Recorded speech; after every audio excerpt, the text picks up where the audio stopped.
subscribe to Von Allen Sports. But once you are, we'll make it up to your team in the fourth quarter. You're watching Von Allen Sports, real and honest NFL analysis. Subscribe now and join the empire. Von Allen Sports, let's go.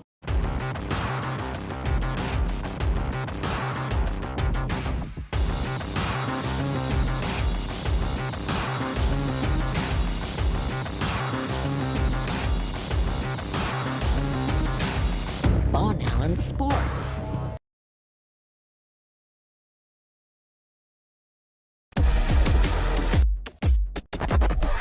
Von Allen Sports. Well, guys, I don't know what to say. That was just crazy. I mean, again, he pulls it out again. And you know what? It's just the biggest thing that needs to be pointed out here is that he did it when Byron gets cut out of the play calling. Okay, he got cut out because they're in no-huddle offense, 2-minute offense, and they had to start that really early. But the problem is the only time they're ever going to keep starting that and start doing that is if they're behind. Okay, so what are they supposed to do? Do that all year or something? I mean, it's just really ridiculous. But again, he pulls it out. All right, so hope you guys are doing good. I hope you guys enjoyed the game. I just wanted to talk about this. I've also got on the phone with me my brother Jason, who is also a very huge fan of Tom Brady. Jason, how you doing, man?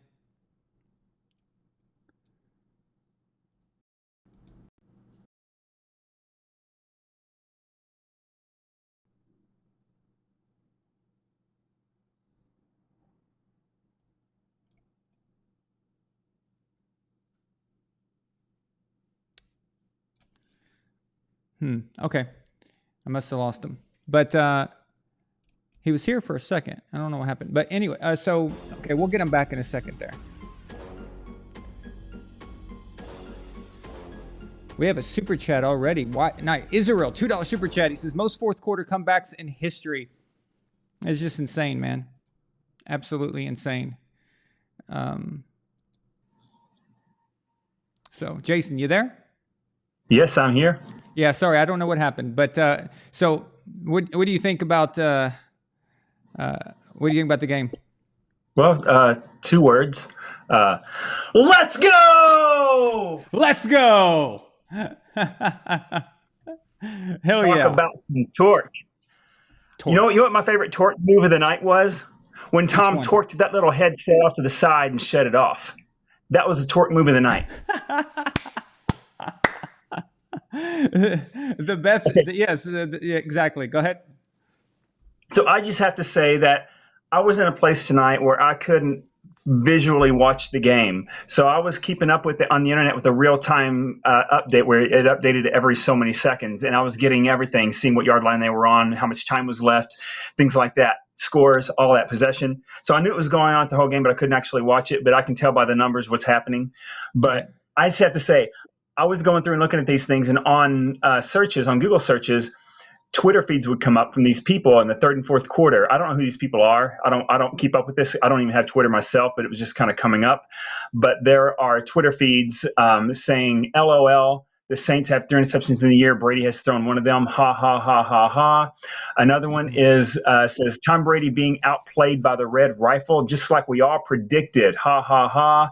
Another guy says, Jesus, I thought Matt Ryan looked old, capital letters. Tom Brady looking washed, exclamation marks. Tom Brady looking washed. Stunning to see Tom Brady fooled by coverage. Which is the best coverage reader of all time. Yes. And then another one says, I hope the Saints win the division, exclamation mark with a crying, laughing emoji. And then all of a sudden I get this guy that says, he says, I truly do look forward all year to the Saints playing the Bucs in Tampa because there exists no better atmosphere for Brady trolling. What a loser. Okay. And then the next one is a girl, the first girl of the night I see on Twitter, and she is the voice of reason. She says, her name is Jandra Lowe. She says, Brady was playing to win, and wanted to go for it on 4th down, but was ultimately overruled by Todd Bowles. Based on the way they've been playing, you think you have a better shot by not taking a shot? That doesn't make sense, right? Good point by her. She makes another tweet later on, right around the 3-minute mark of the game when they're down 16-10. So they're down 16-10 in the 4th quarter. She makes one more post. She says, "Why do you have Tom Brady as your QB if you won't let him do the thing that has made him so successful his entire career?"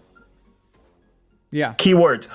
Why would you let him not do the thing that has made him successful his entire career? Well, I know why. Because he got a coach who's trying to prove himself. He probably watched and studied tape on people like Shula and Reed and all the San Francisco coaches and whoever else, Belichick and all those guys. He's thinking, oh, I can hang with these boys too. I can be one of these type of coaches. Let me prove myself. Let me make my paycheck. Let me make my paycheck. Well, unfortunately, dude, you're not at that level, and Brady is at that level. So not only do the Buccaneers win, they win in spite of you. Yes, in spite. Exactly. Brady won the game in spite of his coaches. Now, how many teams have to win the game, and how many quarterbacks have to pick up the slack in spite of their coaches sucking? Yeah, he had to do that. Unfortunately, this has been a symptom and a problem for a long time. This year, this is what we've been seeing: a lot of bad coaching or bad football. The coaching has been atrocious for a lot of different quarterbacks, and that's why I ran a poll the other day asking guys what level of control would you give a quarterback?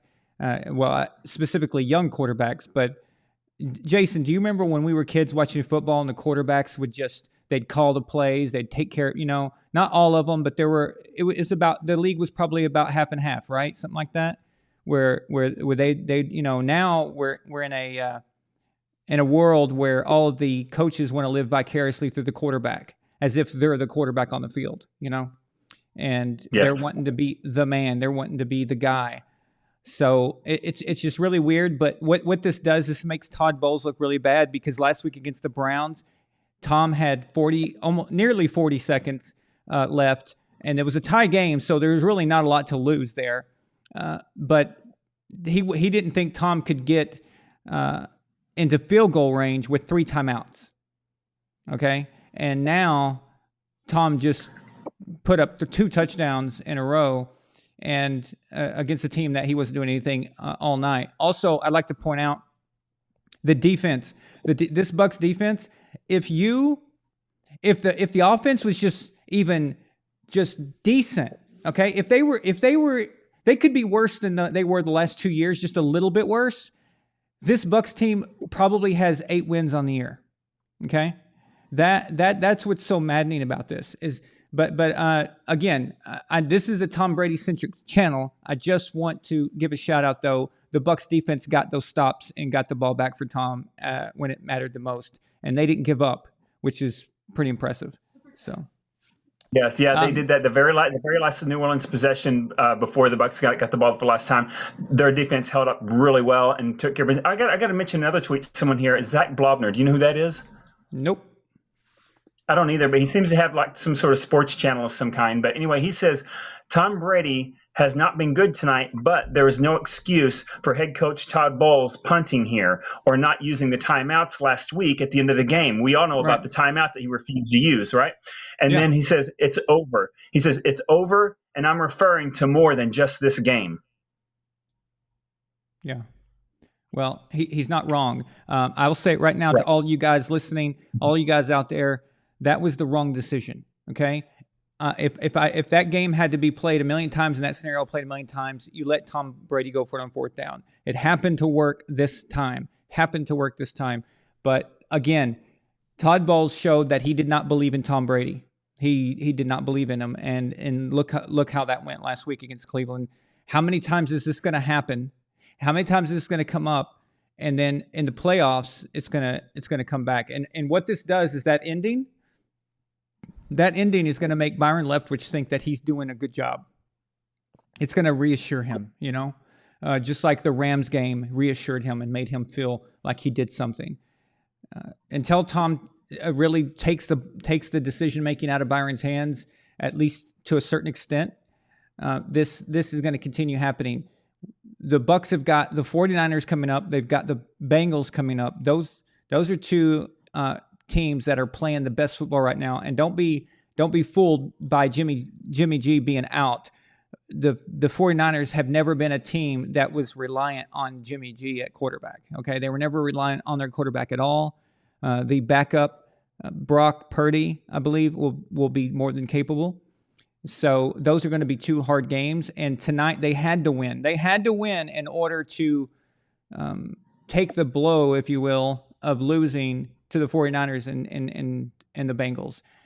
Had they lost this game tonight, it's just, man, things weren't looking good because, anything could have happened. The Falcons could go on a winning streak. You just don't know. So it's crazy. I have a question for these people that keep saying, Brady's washed up. He's 45 years old. I got a question for them. If they keep saying that and Brady keeps doing things that these 28-year-old hotshots can't do, what are they trying to say? What are they really trying to say? I don't get it, because you got all the top guys. You got good quarterbacks there. Like you have Josh Allen, you have young guys like Burrow and people like that, and then you have the middle of the road guys who's been out there for a while and doing okay, like Mahomes and like Goff and people like that. And then you have people like Brady, who's one of the last veterans. Actually, he is the oldest veteran in the sport for quarterback and player overall. But my point is that if these guys can't do it and Brady's doing it, how can they say Brady's washed up? I mean, if anything, he's doing better than these young guys, and he's older, so he should be like getting double props, not taken away, not props taken away from him.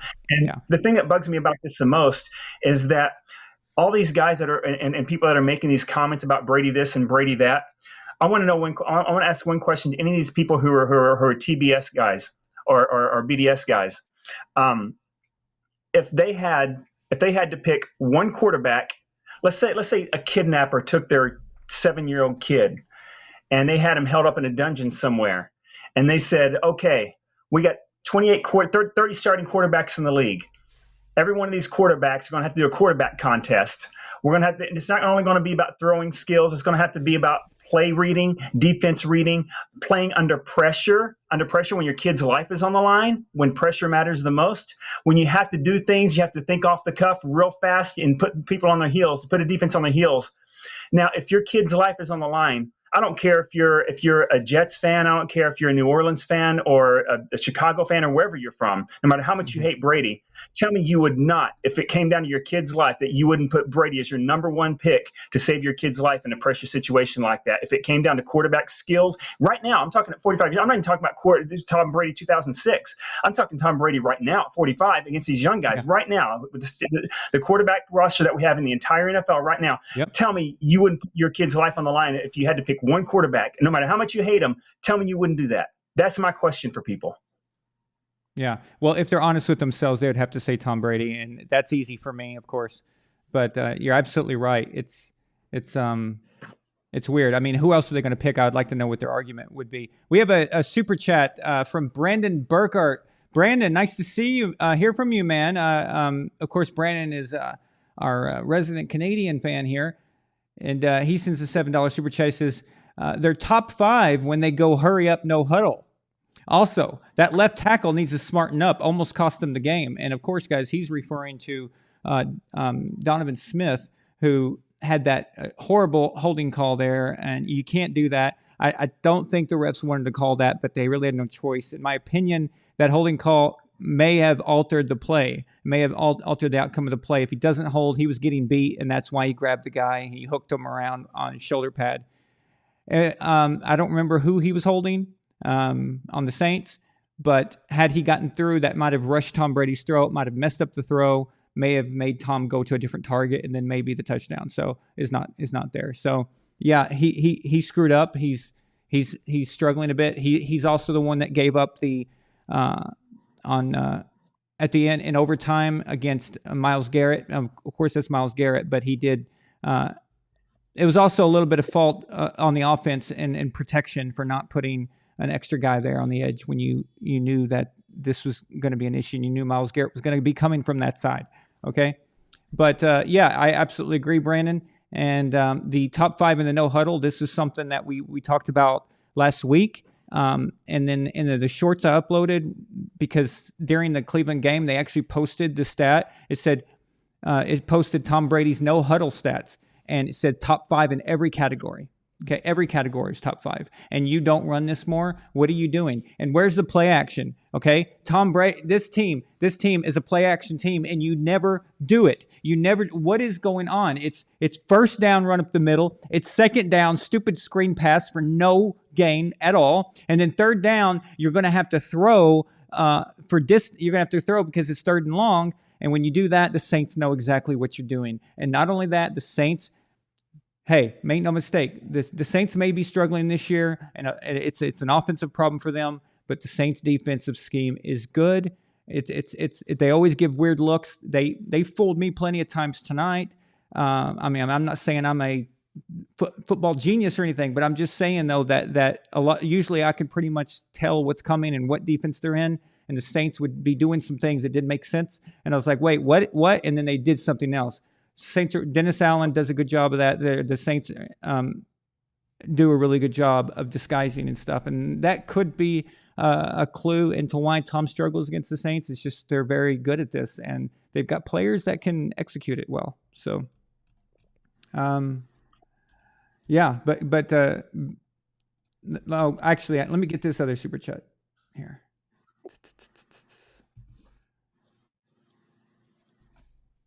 Man, my nerves are jacked, dude. Like I'm all just like, what the hell just happened? I mean, I was having a meltdown on Twitter tonight. I don't know if you guys follow my Twitter. You should follow my Twitter feed. It is a roller coaster every Sunday, Monday, Thursday nights, all games. It's a roller coaster. But tonight I was having a complete meltdown on there.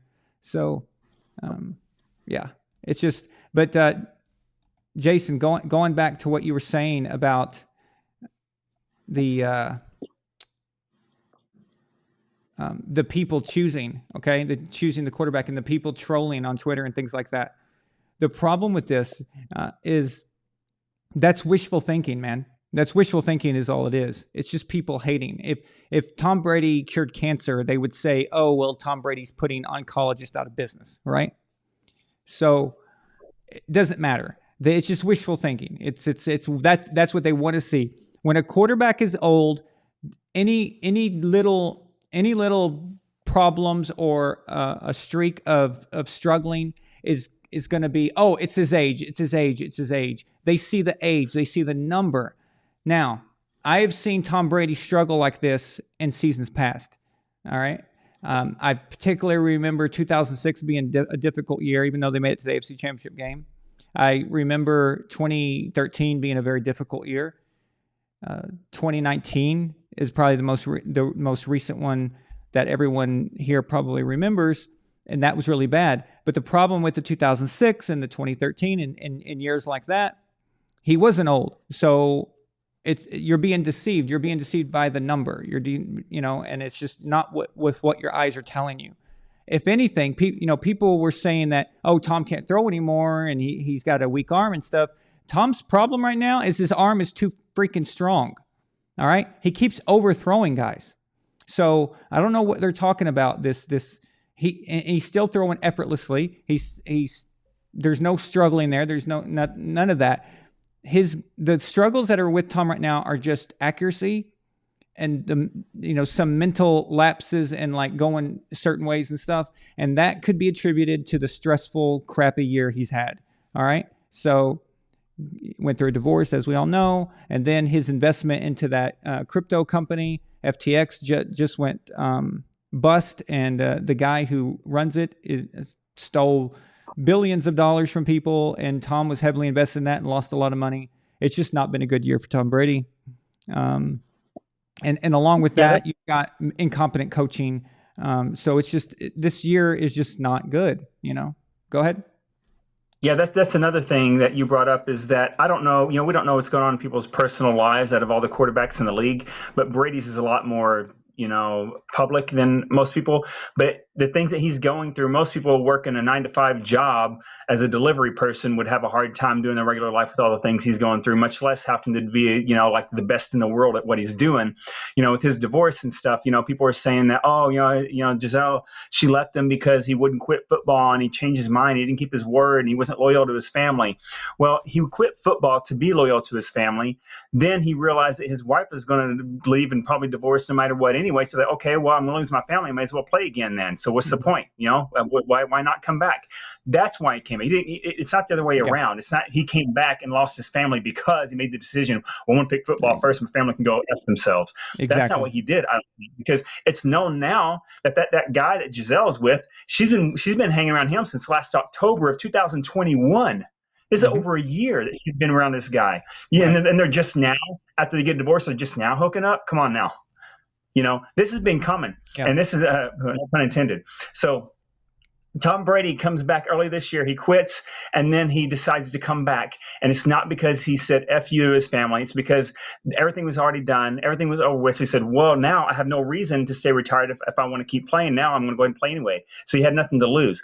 And just to make sure, and people say, oh, he's a deadbeat dad or whatever. Dude, he and Giselle did not accidentally get houses back-to-back in Miami. They didn't. I don't know if you guys know this, but Giselle got a house literally right behind Tom's yard.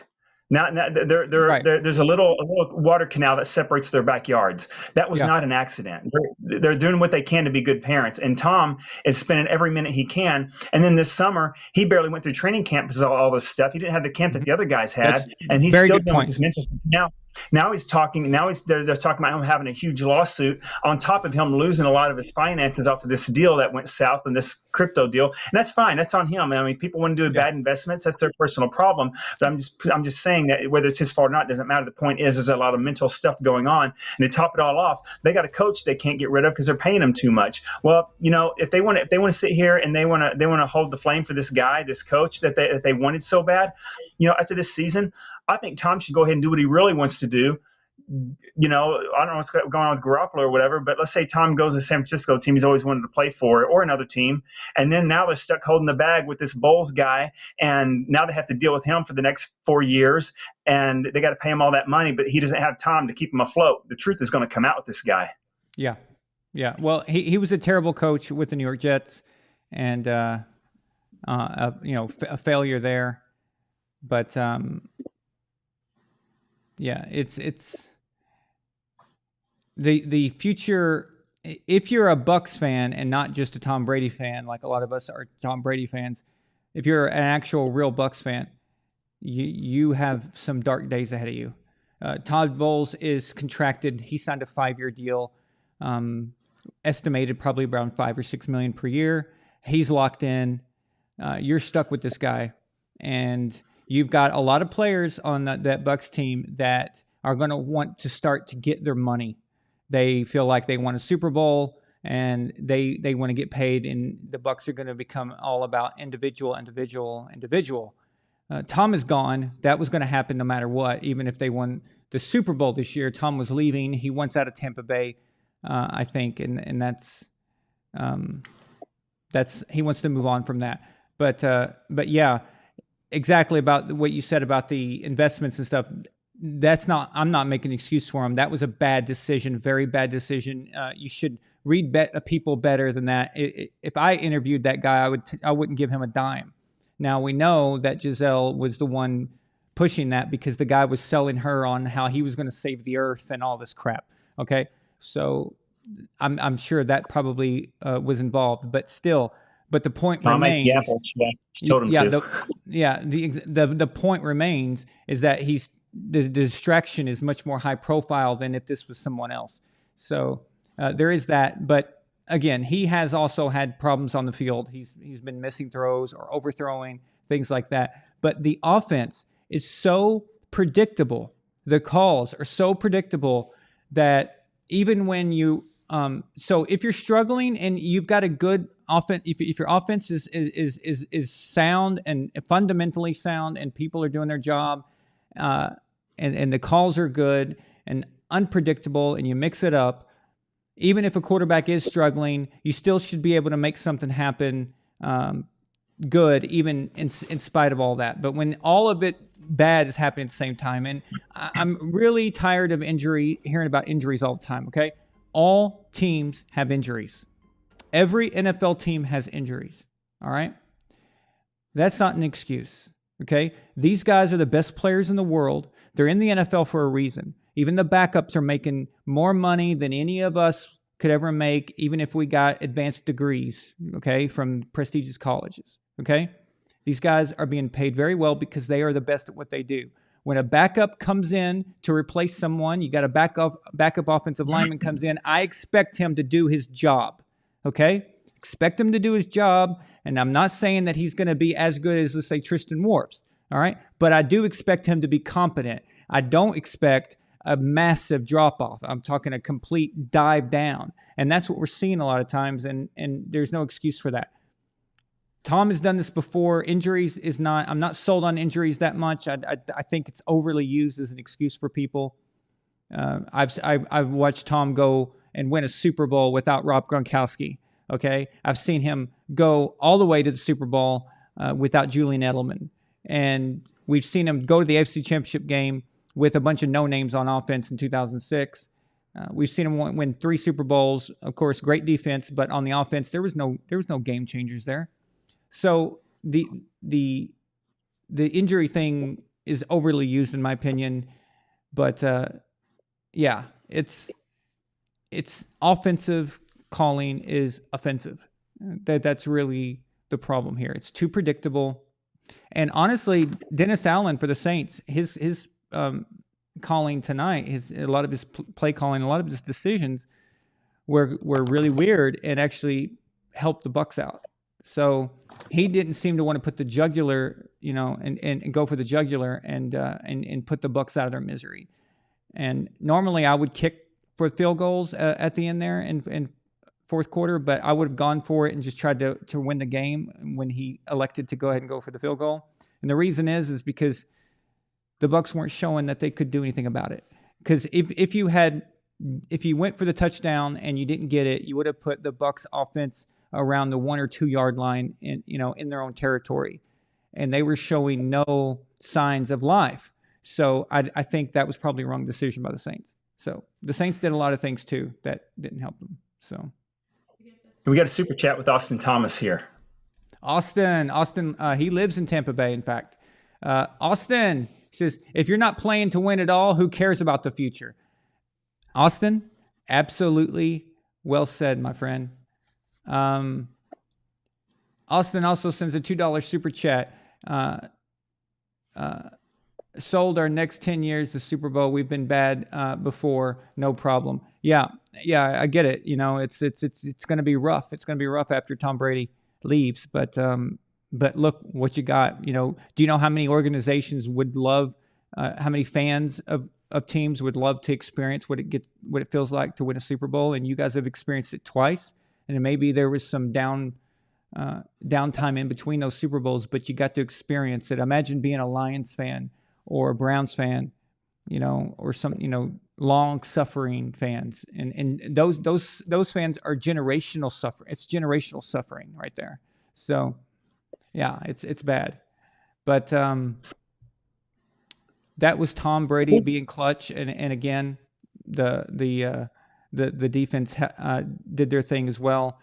It was good to see Julio Jones make that clutch play when he did. It's nice to see a Julio Jones sighting. In fact, Julio would have had a big game tonight if Tom had hit him. If Tom had not overthrown him on two big plays, that would have been big nights. And we're talking about Julio having a big game tonight. So there's potential there. There's something there. But they've got to put it together for 4 quarters. I mean, this is ridiculous. This wait until the end to do something is not going to fly later on. This is this serious time right now. This is December football. This is when you finally know what you're made of, and it's time to get serious. Now, if this is the game that maybe makes them wake up, I don't know.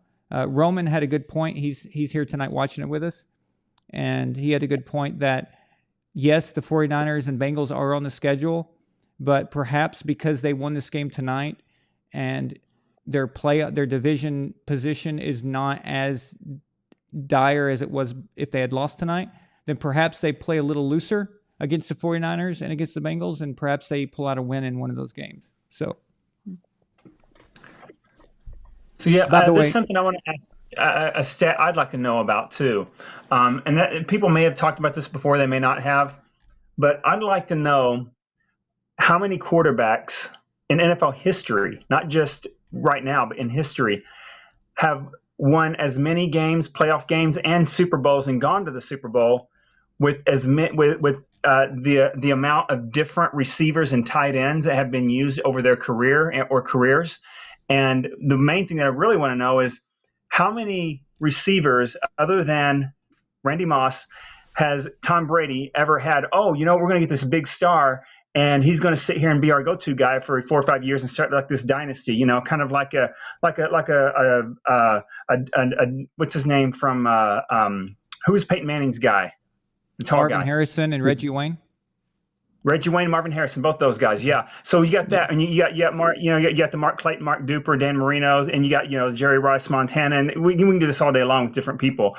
But the thing is, Brady never had any of those guys until he made them that. Now, how many of these receivers came into New England other than Randy Moss and maybe, there might have been one other person that came in for like a season here and there. But how many receivers came into New England being established and being a top guy where they're going to set Brady up like, oh, we're going to set Brady up for success with this guy. How many guys like that did Brady have?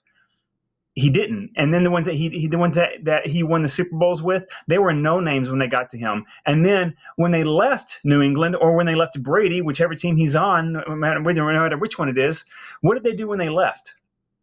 Did they ever do the same that they did with Brady? No. Brady makes people's careers, and then when they leave, their career tanks. And I'd like to know another quarterback who has done as much with as many no-name receivers as Brady has ever. Oh, no one. It's not close, by the way. But that's an excellent point. The thing is that the only guy who's left and actually had a good year that was not made by Tom Brady, meaning Randy Moss doesn't count. Randy Moss was already Randy Moss before he got there, right? And you of course mentioned that. Wes Welker, Tom Brady made Wes Welker, okay? So Wes leaves, but he had to go to Peyton Manning in order to keep his career going. And there's the exception right there. That's it. But again, Wes became somebody with the Patriots, with Tom Brady. He had some guys he had a good rapport with, like Deion Branch, for example. But Deion left the Patriots, wanted a big payday. He got it in Seattle and was never heard from again. And we had to put out a APB on Deion Branch. And then he came back eventually to the Patriots. But yeah, this consistently happens. Wes Welker was a nobody that nobody knew much about him, and plucked him from the Dolphins. Then you've got even guys like Rob Gronkowski, okay? So let's look at Gronk's situation. Gronk had a lot of back problems in college and didn't even play a lot of games and missed a lot of games, but missed a full year also.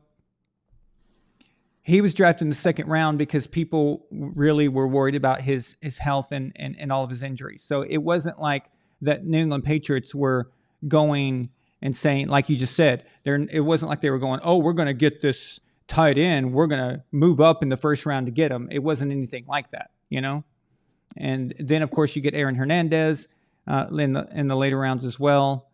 And apparently he wasn't priority for any teams at all. Bill has never gone into the first round and got a wide receiver that turned out to be any good at all. He's just not good at drafting that position. And he hasn't ever been, But the thing about Tom, and one of the contributing factors of why the Patriots won 6 Super Bowls, is that you could do that. When you have an elite quarterback, if you have a great defense and you focus on defense, you can get away with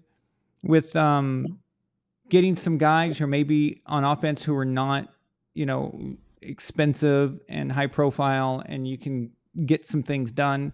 But you've got to be an excellent defensive coach, and you've got to be an excellent coach in general for the whole team and discipline and everything. And if you got a elite quarterback that can do that, you've got something there. And that's what Tom was doing. And honestly, I'm completely baffled by how many passing records Tom has, because he spent 20 years of his life on a team that mostly, there were some years, but for the most part, the philosophy was, let's play defense, let's run the ball.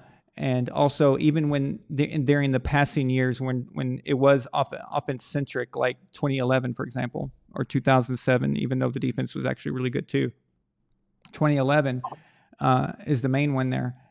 But Bill Belichick would game plan per week for each team. So if they were playing a team that was really good against the pass, they wouldn't throw the ball. They would do a lot of the quick game stuff, and then they would run the ball. And that's so Tom's stats, he wouldn't be getting a lot of touchdowns and yardage, So it's insane that Tom has all these records. It's insane that he's a 3-time NFL MVP on a team that didn't really care about throwing it deep and going long. And it's just amazing. It's just a testament to how good he really is. I actually have another thing for that stat. Is the actual real stat whores, Drew Brees and Peyton Manning. Actually, I'm a fan of Peyton because I think he's the scariest ball thrower I've ever seen. I'd hate to be a receiver for him when you're 10 yards out. but the thing I'm sorry, who? Peyton Manning. Oh, okay. Dude, he throws the scariest football I've ever seen. But anyway, if you take Peyton Manning, Drew Brees, and their stats, you take Brady's stats. The thing that's even more impressive about Brady is Peyton and Drew Brees played more games in an indoor stadium in a controlled environment, and Brady played in one of the worst conditions in the entire country in any stadium in the NFL, other than possibly Green Bay. But New England has some of the worst playing conditions that you can get, and he did his career and got those stats playing in snow, ice, cold, rain, whatever the weather brought. And these other guys got air conditioned, warmed, heated, no wind, nothing. They got all these indoor stadiums to play their home games at and got these stats, and Brady still took them all down. I got to mention, Aaron, I'd love the honor of calling out this super chat right here by John Thomas Chavez. Okay, sure. Go for it. John Thomas Chavez, we got a $4.99 $5 super chat. 2 old men showed out this extended weekend. Wonder Boy Stephen Thompson with a possible fight of the year against Kevin Holland, the big mouth, and Tom doing GOAT things tonight. Okay, I got to answer this one. Man, the Stephen Thompson-Kevin Holland fight, that is going to be fight of the year contender. That thing was amazing. I can't believe it was a free card. And yes, you're right. Stephen Thompson showed exactly why he is who he is. 50-0 in kickboxing before coming to the UFC. In fact, when he came to the UFC, he went two championship 5-round fights with Tyron Woodley, who took him down to the ground. Stephen Wonderboy Thompson never grappled till he got to the UFC, and he survived 10 rounds with Tyron Woodley on the ground. And if people say he can't fight on the ground, well, he can. So can Kevin Holland. Of course, he's jiu-jitsu more than Wonderboy is. But yeah, Wonderboy and Holland, man, they put on the fight of the year. And then Stephen Thompson showed why he is who he is. He was so fast. It's the first time that Kevin Holland has ever said anything about this Joe fighter. But in the middle of the fight, Kevin Holland actually asked Stephen Wonderboy Thompson to slow down. He says, slow the F down, because Stephen Thompson was so fast. He's almost 40 years old now, and he's faster than he was when he was 30. This is insane what Stephen Thompson did. He pulled out the win last night. He finished him. He was beating him bad, and I don't think I've seen anyone finish Kevin Holland on the feet ever since he started his pro career after his amateur career. No one's ever finished him on the feet before, and Stephen Thompson did that. That was an amazing fight, man. And then tonight, Tom Brady doing the things, 45-year-old, a 38, 39-year-old, and Wonder Boy. This is the weekend of the old guys showing what's up and that they still got it. Never count them out. Yep, absolutely. So I've seen some comments here, a few comments here, and it seems like people are misunderstanding what we're talking about regarding the receiver situation. So what we're talking about is Tom. They never went out and got Tom, or Tom has never had that big guy outside of Randy Moss. There's never been that dude. They've never had that dude in New England. Okay, and again, you can get away with that, but you need discipline on the offense, so you can get guys who maybe are not that, Randy Moss level caliber, whatever, that type of big name receiver, big, make things happen, that kind of guy. But you do need guys who are smart and who can do the job and will work hard, and Julian Edelman is one of those type of guys. Julian Edelman, he made things happen for himself. Like he really, he told himself, if I get a chance with Brady, I'm not going to screw this up. And I remember so many years of Julian Edelman, you could always count on him. You could always count on him. I mean, he would always make these catches at the best times and always run the great routes and stuff. He was so intelligent. Him, Amendola, and there were guys like that before. So, Troy Brown was awesome. Troy Brown, very smart player. If you watch him in the Super Bowls and a lot of the clutch stuff he did in the playoffs where he'd come through on those big things, but Troy Brown was never a big name. And so, guys, that's what we're talking about. We're talking about Tom never had the big names like the other quarterbacks that Jason was talking about. The other quarterbacks had a lot of big-time receivers like that. But, at least we got to see Tom with Randy Moss for a little bit. That was awesome. So. Yeah, so here's the thing also when you were bringing up Edelman is he's a great receiver and everything, but let's think about this. Where's Edelman playing right now? He's retired. Okay. Where was he playing last year? Well, he was in New England. He's never played for anybody else. Okay, so the last 2 years before he retired, he was in New England while Tom was in Tampa Bay. Yes. Okay, so let's say, for instance, that Julian Edelman would have went to Tampa Bay 3 years ago, and Brady would have stayed in New England. How do you think New England would be doing these last 3 years with Edelman gone and Brady's still there? They'd be doing better than what they're doing right now, right? Oh, of course. Yeah, there's no question. Okay. Yeah.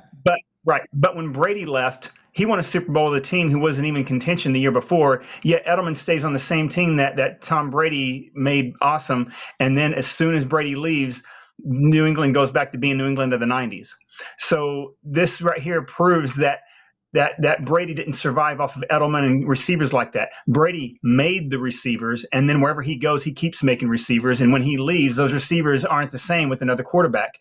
That proves who really is the person that's in charge of making these wins happen, man. People underestimate how influence that Tom has. It's not just on the field. It's in the locker room.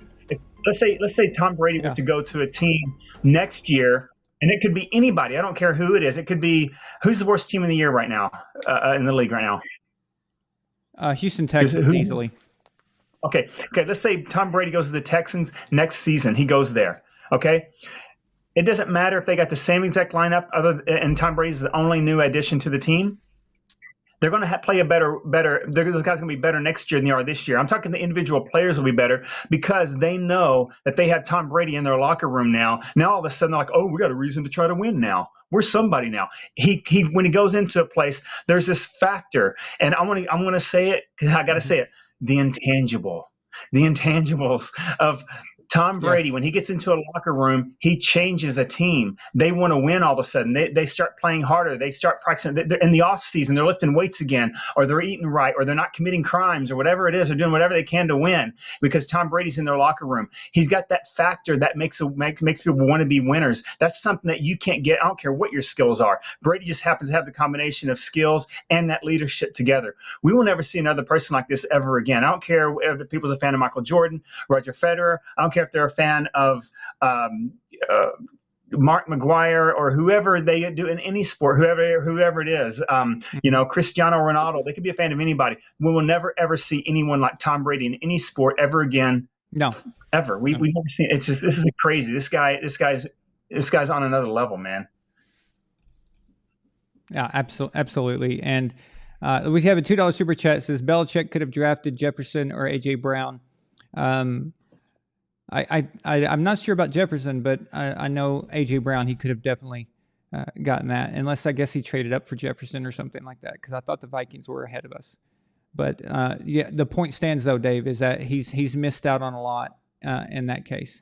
So, yeah, and again, we're talking about his Patriots career.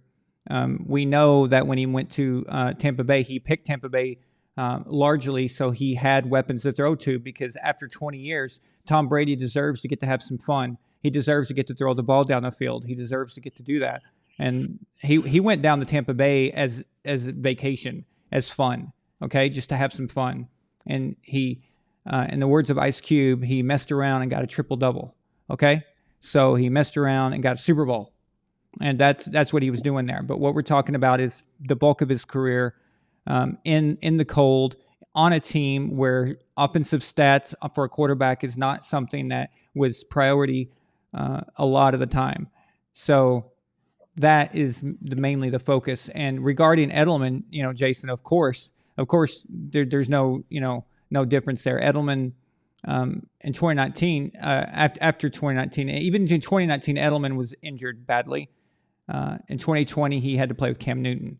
So Cam Newton, new team, and So there wasn't much left with Cam. But, huh? I'm looking at a comment right here by William Arnold. It says, ironically, the best game of Edelman's career stat-wise was with Cam Newton throwing the ball. Okay, there's two parts to this comment here. I got to say, so we're gonna ignore the fact that Tom Brady made Edelman's career game after game after game, season after season, and then Edelman has one good game with some stats, and that's going to take away everything. That means that Edelman was better with Cam than Brady because he had one game. Even a quarterback who throws 200 yards average a game will have a 400-yard game once every couple of seasons. I mean, come on now. That doesn't mean anything. That comment doesn't mean anything. What you're trying to break down every game that Brady did for Edelman into one single game that Edelman had that didn't even go anywhere. He didn't even get anything out of it. And then the other comment is also you're trying to say he says also you're trying to say Brady has not benefited from Mike Evans. He was a beast without Brady. There's a lot of guys out there beasts without Brady. How many guys out there were beasts by themselves? Like, let's say, for instance, Megatron in Detroit, Barry Sanders. How many Super Bowls they got? Now, if Barry Sanders and Megatron, if they had Tom Brady, you cannot tell me the Lions would not have 2 or 3 Super Bowls with those guys. That's what I'm talking about. Yeah, Mike Evans can be good all he wants to. There's a lot of good players on a lot of teams that are good. You can take Jones for the Cardinals, one of the best linemen in the last 10 years, and he's not ever going to win a Super Bowl with the Cardinals, but he'll be if he gets in the right situation. So Mike Evans can be good all he wants to, but I guarantee you that more people know Mike Evans' name now than before Brady got to Tampa Bay. I can tell you that much. Yeah, Mike Evans was always a consistent, 1,000-yard receiver and all that, but it didn't really translate to much of anything, and that happens a lot of times with receivers. The thing is that to about what I think what William's missing as far as the ironic comment about Edelman's career, best game of his career with Cam Newton, is that Edelman was the offense. Okay, he was the reliable target for the New England Patriots offense. In 2020 with Cam Newton. Basically, nobody on that offense could figure out how to run a route. Nobody could get open. Nobody could catch. And it was a disaster. So Edelman was the offense that year. He was absolutely he was a big fish in a little pond.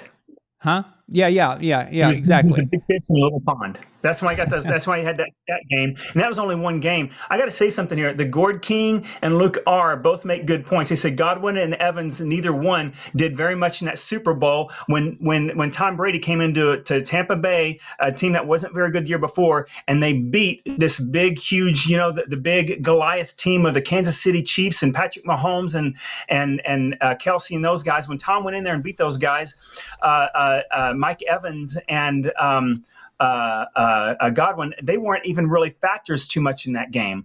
So, not take away from them or anything like that. Just because they didn't have stats doesn't mean they weren't there, taking the attention away. They It's decoys as well.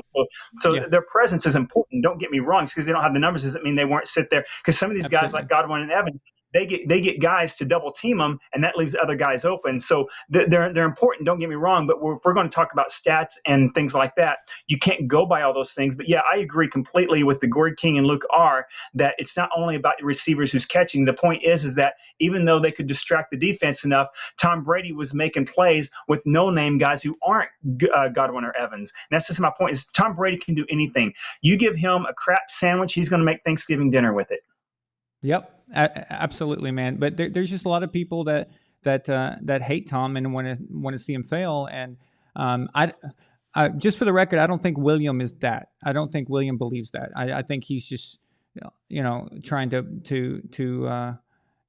point out that it's not Tom Brady by himself. But there are but other people though, like the people on Twitter and stuff like that were talking. They want to see him fail.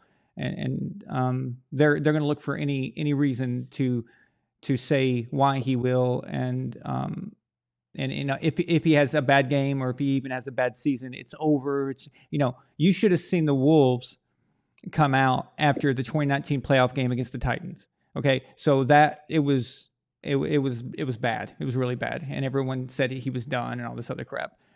Dave Wilhauer also points out Jason. He says, Jason and Aaron, just think how many times Tom had to run the ball with a lead when Drew Brees and Matthew Stafford, for example, got to stat pad in fourth quarters.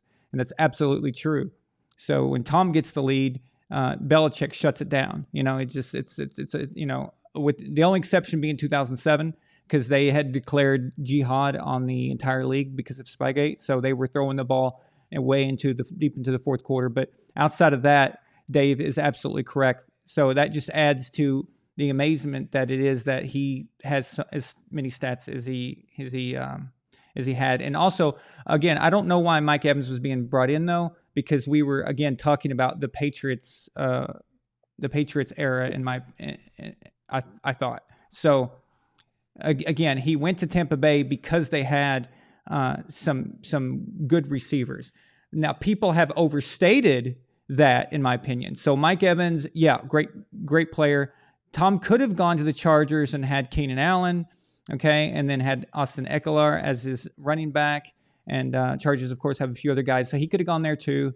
It just depends. He could have gone to the Titans and had A.J. Brown. So it wouldn't have mattered, all right? It would have been the same outcome. It would have been a Super Bowl, and Tom Brady was the factor. But in that Super Bowl, okay, like you were just saying that Luke and Gord King was talking about, in that Super Bowl, the only people to score touchdowns in that game were people that Tom Brady brought there, okay? So Gronk had 2, Antonio Brown had 1, Leonard Fournette had 1, and Tom was responsible for bringing all 3 of those guys there. But again, it doesn't take away from what Godwin and Evans does. It's just to point out, though, that Tom was the difference maker. And what's going to happen is that next year, Tom is going to be gone, and they're going to start Kyle Trask, who is their draft pick, their backup quarterback. Now, he was inactive tonight, but I figure they're going to go with Kyle Trask in the future. And then you're going to go back to Mike Evans getting 1,400 yards in a year. Godwin's going to be gone. He's leaving. They're not going to be able to pay him. But Mike Evans will go back to cranking out his stats, getting his numbers, hitting his incentives and all that stuff. And he'll go to the Pro Bowl, and it will mean nothing. Okay? It'll just be another losing season for the Bucs, and it won't mean anything. Unfortunately for receivers, that's the deal. A quarterback is always more important. And it's just, if you don't have the quarterback, you don't have a lot. And that's why I don't understand why so many people agreed to go sign with the Arizona Cardinals. I couldn't understand it. I didn't know what the deal was there. Why is J.J. Watt wanting to go to the Cardinals? Why was Hopkins, why didn't he tell the Houston Texans, hey, I'm not going to the Cardinals. Don't send me there. I don't get it. Who else went there? A.J. Green, what were they doing? It didn't make sense, but yeah. So a lot of times the receivers are at the mercy of the quarterback, and there's just no comparison. So when you're comparing the two, it's just when you're looking at both. The Gordon King sends a $5 super chat and says Brady led a 28-3 comeback with no Gronk and made James White a household name. Absolutely, James White. Love me some James White. I wish he was on the Bucs right now because he can make things happen. But I know James is he's done. He's finished. Where he thinks he is, I don't know. But it'd be nice to have a guy like that with Tom. See, these are smart, reliable guys, and sometimes you don't always need the Randy Mosses of the world to make things happen if you've got smart, reliable players, and a lot of them were. Guys who worked hard. Like when I was referring to Julian Edelman made himself, what I meant by that is not in reference to Tom Brady. What I meant was that Julian worked hard and was willing to do the shit jobs just to get a chance with Tom. And then he would follow Tom to Los Angeles and try to get practices with Tom. Like he ingratiated himself with Tom, and then when he got his shot, he didn't let it go. Now, up until he able to get that shot because Wes Welker had finally left and went to Denver, and he got his chance. Before that, Julian was on special teams. He did a lot of special teams grunt work. Then he played defensive back in 2011, which is insane. And he was just constantly doing all of the dirty work, getting paid peanuts when you compare it to peanuts in comparison to what other guys were making. So he paid his dues and all that and waited for his chance. And when Tom finally trusted him, he ran with it. And there's a lot of receivers that don't seem to get that through their head, is gain the trust of Tom Brady and you will go far. You will go far. Sky's the limit for you. And Chris Godwin is going to get paid a lot of money next year, and he's going to be gone. And good for him, because Chris Godwin is the only guy on this Bucs offense outside of Tom Brady that doesn't seem to give up. He seems to be really trying. Everybody else, they seem to take plays off. They seem, especially Mike Evans. I cannot stand Mike Evans at this point. So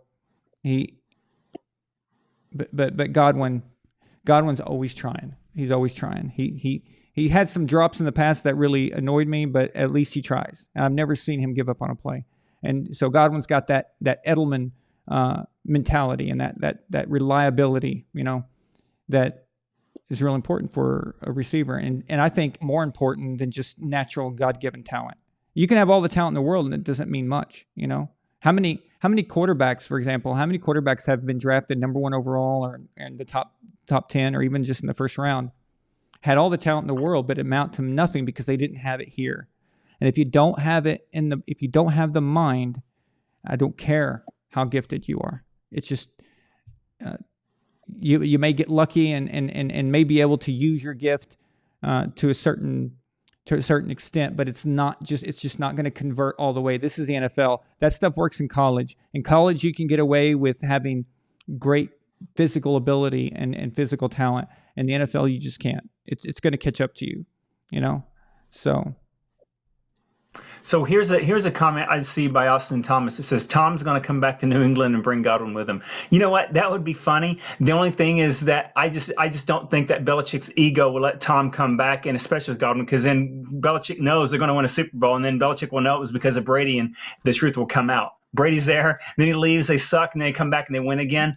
I think Belichick's ego wouldn't allow Tom to come back, and if he did, he definitely wouldn't allow him to. They wouldn't pay Godwin for that. But that would be a cool scenario if that happened, though, wouldn't it? To see Tom go back there. Of course, I would be thrilled to see it happen. But you're absolutely right; it's not going to, and it's not going to because of Bill Belichick. That is exactly it's exactly correct. He let Tom walk. Because he really believed that he could do it without him, and he was convinced. Now I read in a Belichick book, and I don't know how much of it was true or not, but there is the author says it was verified. He verified it, but who knows what that means? But someone on the coaching staff had said back in the 2000s that they could win. That coaching staff, he said, we could win with a top 15 quarterback. So the 15th best quarterback in the league, that they could win those Super Bowls. And honestly, I mean, again, we don't know, because if you don't tell us who said it, you could just be making that up, right? But it does sound like something that would come out of that coaching staff in New England. I wouldn't be surprised if they really did believe that. But if Bill Belichick's ego wasn't so massive, you ask Tom. You say, Tom, what's it going to take to keep you? What do we have to do? And Tom had some requirements. They were very simple. The requirement was he wanted a contract that meant that he didn't have to look over his shoulder or wonder if they're going to retire his ass. He wanted the ability to decide when he hangs it up. So he wanted commitment contractually, and he wanted to have a say in player development, adding guys who they got, more say into the offensive scheme and how things work, just more power in general. That's all he wanted to stay in New England. And they weren't willing to do that. So Bill essentially let him go, and that's kind of how it works. But to go back, do you know what that would mean? That would mean that Bill is saying that I need Tom Brady, and Bill's not going to do that. He would rather fail.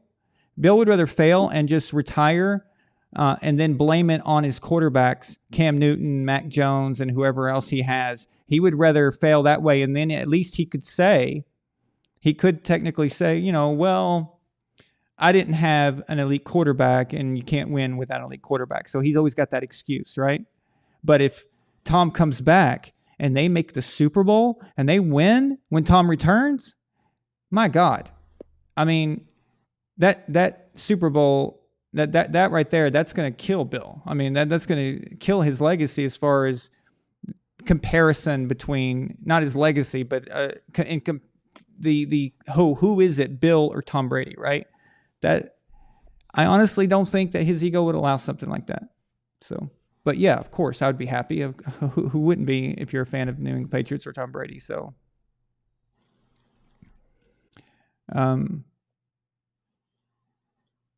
it's just.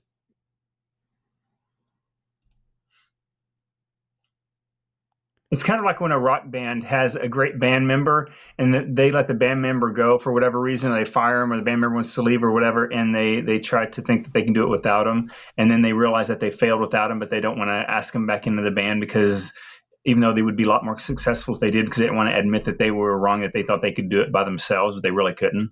You mean like Depeche Mode? Yep. Yeah. So if Depeche Mode just did, if Martin just swallowed his pride and said, I do need Alan Wilder, they come back, they're going to start having hits in the charts again, and they're going to sell out. They're going to have. There's not going to be enough venues to put on that tour, and yeah. So they would rather not have that, and then make it all about them, and that's absolutely true with a lot of things, and ego, man. Ego and jealousy really is the undoing of so many great things in this world. So okay, yeah, I keep seeing comments from a lot of different people saying that he walked into a good situation in Tampa Bay because they already had a loaded team when he got there. Tom strategically went there because he knew they had a good team. But the team was so good, why didn't they win a Super Bowl before he got there, and why did they win one when he did get there? Apparently, he's a factor. Who is making that argument? I see people make it all the time. People have been talking about it for the last two or 3 years. I'm sorry. I thought you meant in the comment section. Okay. There are actually some in the comments that reminded me of it. Let me see here. So there's one. Let me see here. It says someone says a bad Patriots team. Oh, Tom left an objectively bad Patriots team to win now with a good Bucs team. I'm not sure if that he's referring to a good Bucs team now, or Tom went to the Bucs team knowing that they were already a good team. Because people have mentioned before that when Tom got there, they're like, oh yeah, of course Tom won the Super Bowl because he went to a team that was loaded when he got there. Well, okay, if they're so loaded, why couldn't they win before Tom showed up? Yeah, so that's something that people have brought up, and I've been hearing that a lot, and that it's just complete garbage. So here's the deal. Tom was looking to go to a team where he could throw the ball and have some fun, and if they had a decent defense that just wouldn't completely shit themselves, and he just wanted a change. He wanted, a change up where he had something different going, and I think after 20 years, there's nothing wrong with that, right? But the truth of the matter is that the Bucs were 7-9 the year before. Okay, so when you go from 7-9 to Super Bowl champion, it is to make the argument that he went to a stacked team. Now, again, that is also overstated. So here's what really happened. So he went to a team with Mike Evans that was already established. So okay, check. And then you had Chris Godwin, who had a coming out party, basically. But Chris Godwin has never been the type of guy that we think of when we think of elite receivers around the league. Okay, it's just not true. It's not even true now. It's never been, and so that was quite overstated. Running back situation, Rolo, he's not even there. In fact, he got benched by who? Who took his job? Leonard Fournette, the guy that Tom Brady brought. Okay, so if you don't have Tom Brady, you don't have Rob Gronkowski, you don't have Antonio Brown, and you don't have Leonard Fournette. Okay, Leonard Fournette, the guy that made all those great plays, playoff Lenny that they call him, in Tampa Bay. Rob Gronkowski, who was basically a sixth offensive lineman when he wasn't out there catching touchdown passes. Okay, so you had him.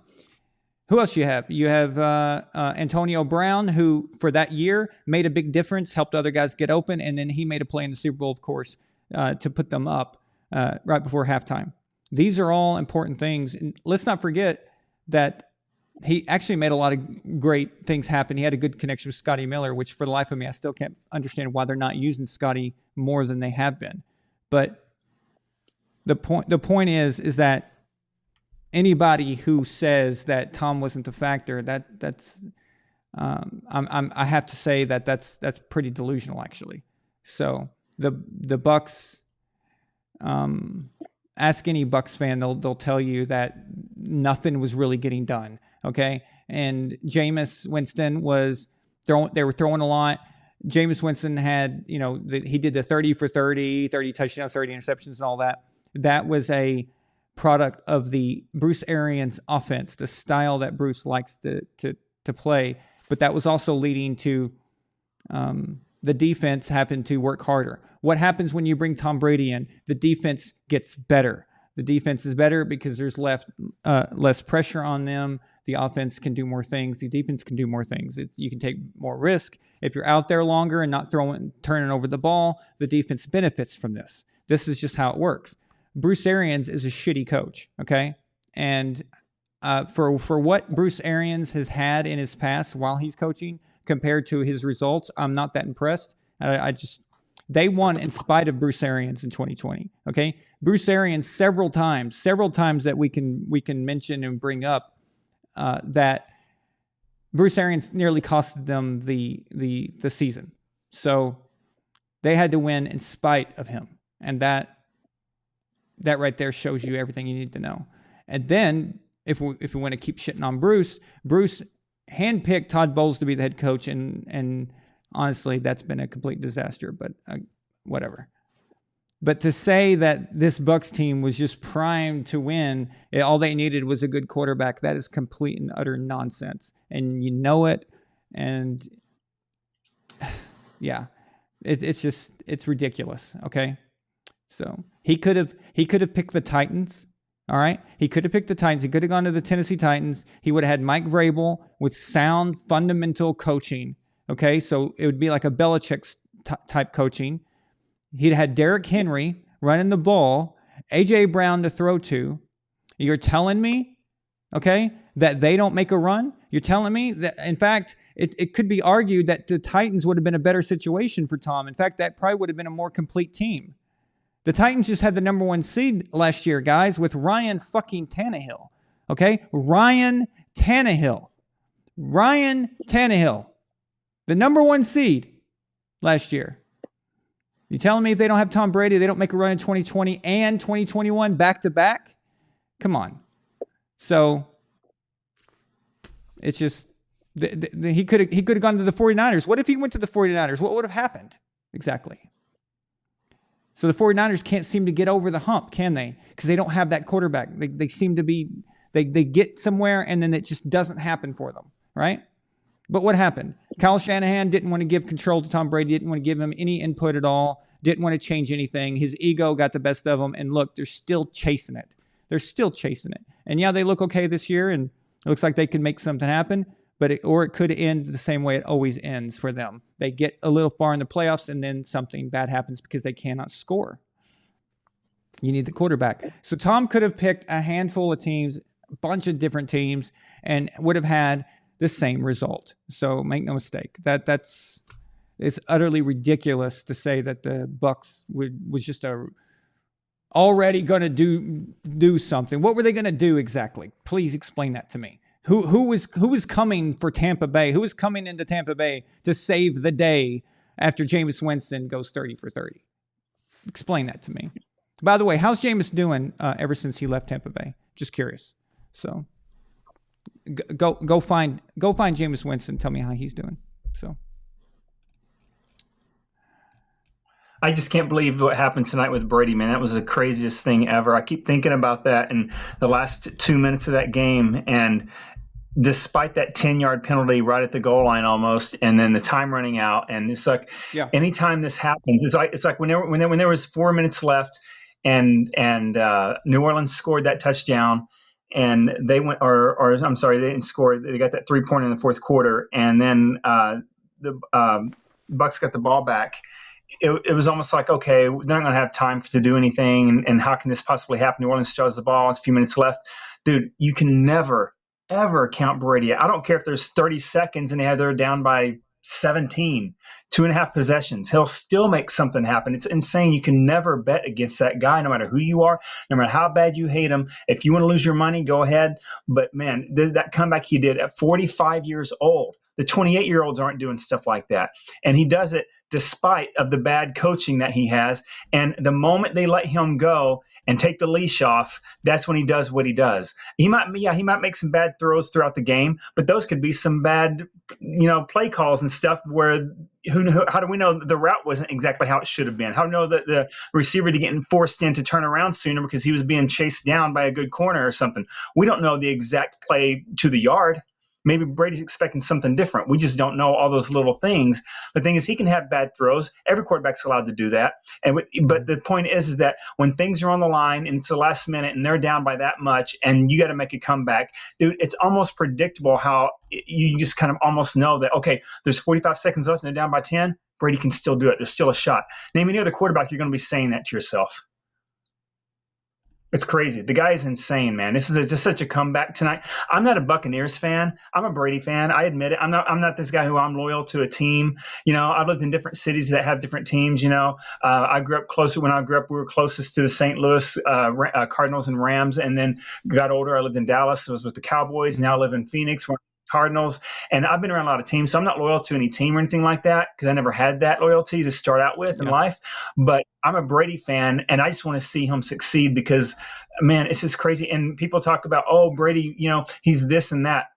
Well, people worship these NFL players who are constantly in jail for one thing or another, and yet they want to call Brady an asshole because of something that comes out on the news. Dude, he's being ragged on social media right now. He hasn't even said anything about it. But the news sites, even supposed reputable news sites, are saying that Tom Brady is playing the field. He's already testing the waters with these women. No, what they are is they're TikTok porn stars saying that they would hook up with Brady if they had the chance, and Brady hasn't even acknowledged it. But they're trying to pretend that Brady's already testing the waters with these people. Have you guys seen those headlines? No, but I'm not surprised, and we both know why. Yeah. So yeah. Yeah, he's up against that kind of crap right now. There's so much stuff going at him. It's almost like like he's getting every possible, at every angle, every type of problem he can get, and he's still doing what he does. And and then at the same time they want to say, oh, Brady's, he sucks or he's a jerk or whatever. Well, tell me how many quarterbacks would have taken pay cuts between a total of probably 10 years of their career so they can have better players on their team to afford, not to have themselves capped out too quickly so they can have a better team. How many quarterbacks would have done that? When Manning and Breeze were stat padding to try to hit their incentives because they get an extra $500,000 if they hit, 3,000 yards passing, or they get an extra $1 million if they hit, 20 extra receiving touchdowns or whatever it might be, whatever their incentives are. Brady has own incentives too, but he's not worried about that. He always put winning over money. Always. I don't understand this problem people have with this guy. I just don't get it. I'll tell you. This is it. Okay. The number one thing is that he was not a first round pick. Okay.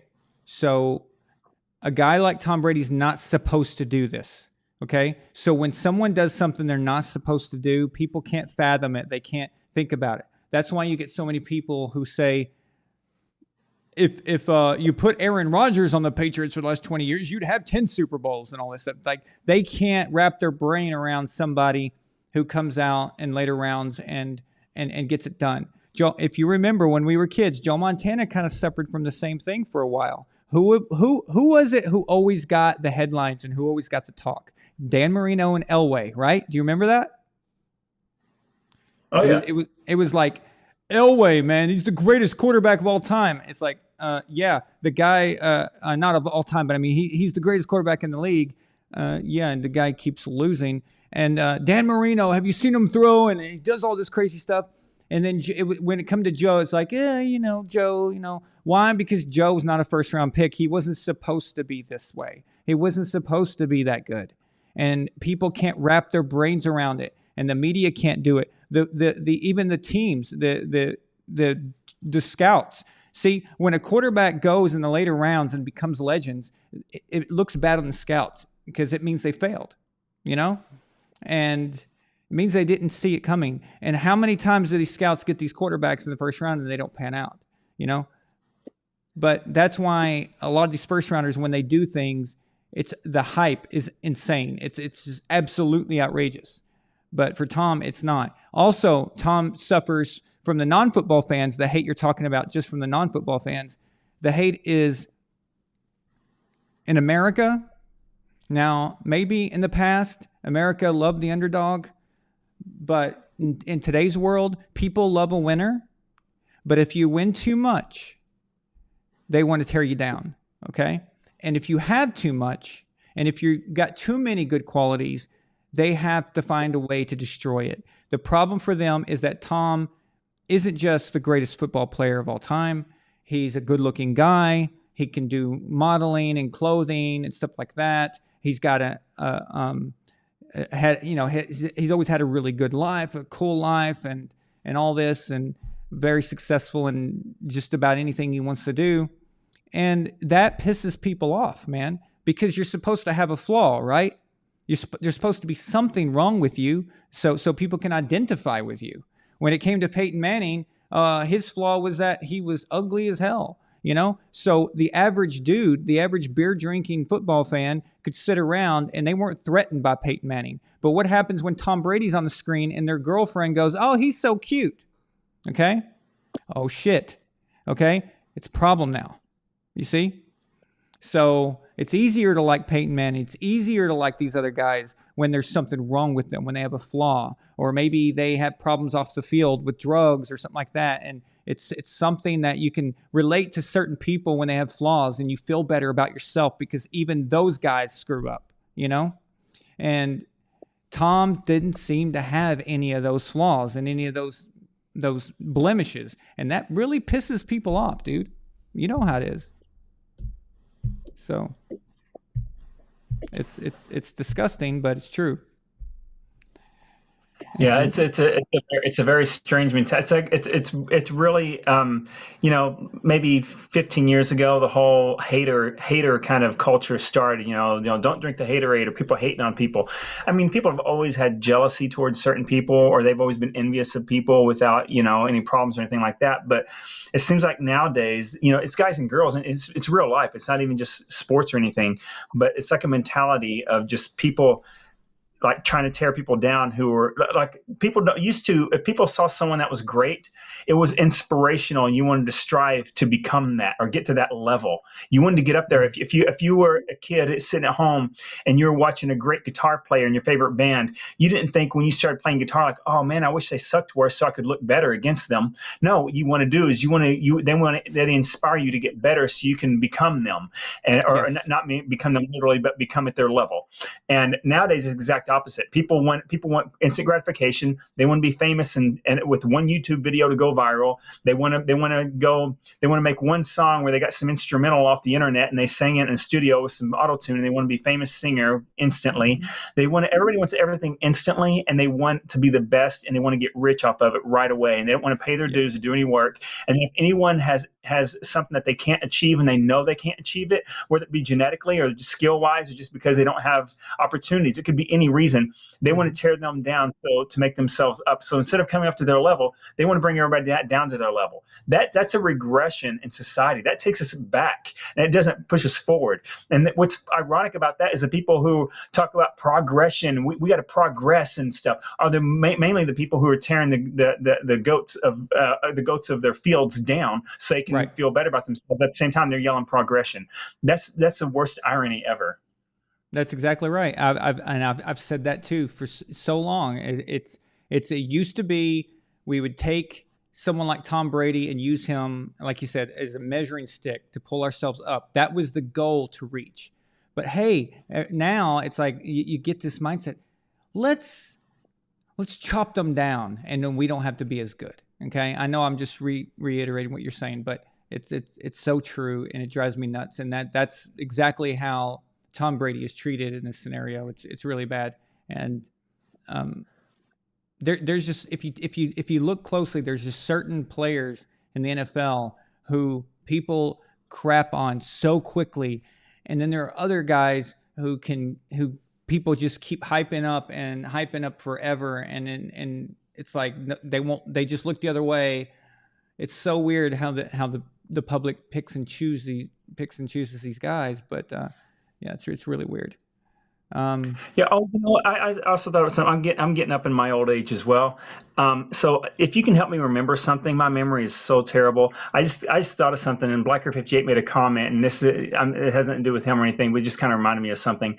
But can you somehow possibly refresh my memory of the 3 quarterbacks back to back to back that Brady went through to win the Super Bowl a few years ago? Who was that? I keep forgetting who those 3 in a row were.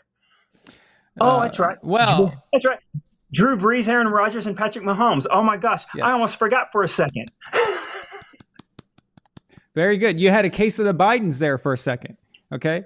Oh, but yeah. Don't think okay. mine was sarcastic. and what's interesting though is that the first quarterback was actually the Redskins quarterback, Heineke. Okay, and actually he's turned out to be pretty decent. Okay, so it's not like he was a scrub. He actually had a pretty good game that day, and then that Redskins that victory over them wasn't that easy. Now that could have been Alex Smith starting in that game. So the sequence could have started with Alex Smith, who was of course number 1 overall in the 2005 draft. So he could have gone from Alex Smith to Drew Brees to Aaron Rodgers to Patrick Mahomes. That's how close that was to being all 4 of them together, you know? Yeah, so he was in his 40s when he did that. Poor Alex, man. That guy's leg, man. That's terrible what happened. He had a career ahead of him too. Super chat. Yeah.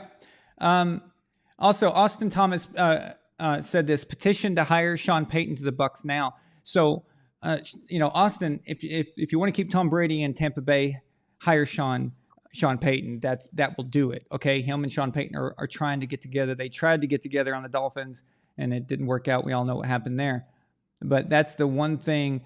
Sean Payton is the wild card next year, and I know Tom is probably going to try to get with him, but unfortunately, the Bucs are connected to Todd Bowles for a long time, unless they're willing to eat that money. If they're willing to eat that money and have 2 head coaches at the same time on payroll, one sitting at home and the other one coaching, then fine. But I just don't see it happening. Realistically, what I think is going to happen is Sean Payton is probably going to come back to the Saints. He's still under contract for the Saints. So if he goes somewhere else, that team is going to have to give the Saints something in order to acquire Sean Payton. So it'd be easier for him to just go back to the Saints and then try to get Tom to sign with New Orleans. And that would make more sense for Sean Payton, maybe not for Tom. He might not want to be a New Orleans Saint. I don't know, but it would make sense for Sean Payton. So, but that, Austin, to hire Sean Payton for the Bucs, that would be the game changer right there. That would be the difference maker. Absolutely. Israel, we have a $2 super chat from Israel. He says, have you ever seen another athlete hated this much? No. I mean, it's incredible, actually. So, but again, it's the whole, we like a winner, but if you win too much, we're sick of you and we want you to fail, and we can't explain why you are so good, so we're going to lose our minds. Okay? And also the media has a lot to do with that. The media, let's just go back for a second.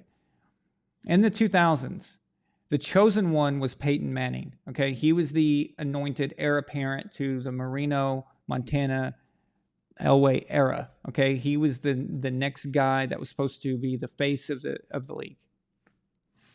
And Tom Brady is nobody from nowhere. And they didn't see anything about him that obviously all the teams passed on him. Even the Patriots, it took them 6 rounds to take him. So nobody saw anything in Tom. Every single time Tom would do something special, it was a laugh in the face of the media who didn't see it. And it was at Peyton Manning's expense. And that was a big problem for these guys. And so it started back then too. So when their chosen one isn't the one winning all the Super Bowls, they get really pissed off.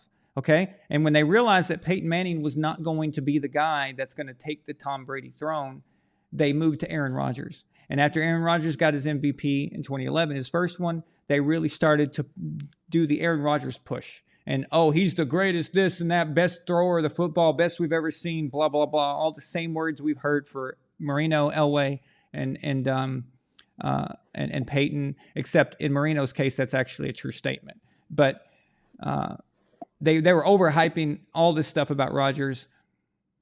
And then as time went by the time you get to 2018, it was obvious that Rodgers was not going to be able to be the guy to dethrone the Tom Brady thing and to become the number one that the media were hyping up. So they moved on to Patrick Mahomes. Okay, so that is the thing now. Mahomes is the chosen one, the anointed one that they're latched onto. Have you noticed that all the hype guys are always first round quarterbacks? They're always that. The chosen ones by the media is always first rounders. Okay, and that's because it makes sense to them. It makes sense. The world makes sense when it's a first round quarterback making things happen. And that's how they are. And so Tom has always been on that trajectory. It didn't help Tom's situation that he won 3 Super Bowls in his first 4 years starting. Then in 2007, it didn't help when they got Moss, and it looked like they were going to go on another dynastic run in 3 and 4 years. That really pissed people off, man. So, there was no coming back from that.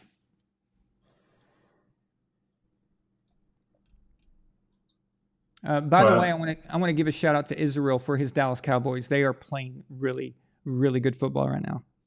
So.